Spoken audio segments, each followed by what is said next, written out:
બીજી બાજુ હું લીટી વાંચું છું, ફરી વાંચું,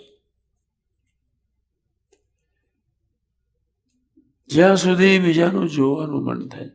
ભગવાન બધાનું જોઈ શકે, નોંધી શકે, ન્યાય આપી શકે. What rights have you got?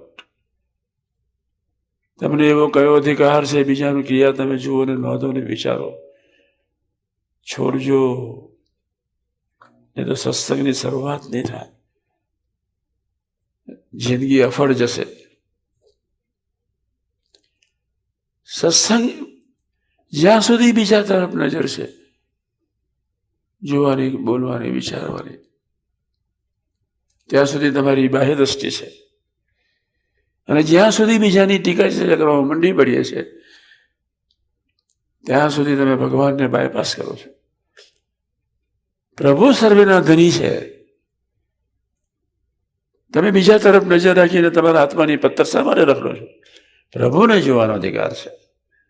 કોઈ મા જેવા સાધુને જોવાનો અધિકાર છે. You have no right at all to જજ anybody, even fraction of a second. 1 સેકન્ડના લાખમાં ભાગમાં તમારે બીજાના દોષ સ્વભાવ જોવાની તમને અધિકાર નથી. ફ્રેક્શન ઓફ અ સેકન્ડ, 1 સેકન્ડના લાખમાં ભાગ જેટલું પણ તમારે બીજાની ક્રિયાના કાજી થવાનું, તમારે નોંધવાનું, ટીકા ચર્ચા કરવાની તમને કોઈ અધિકાર નથી. અને આવું પાકું કરશો પછી તો સત્સંગની શરૂઆત થશે.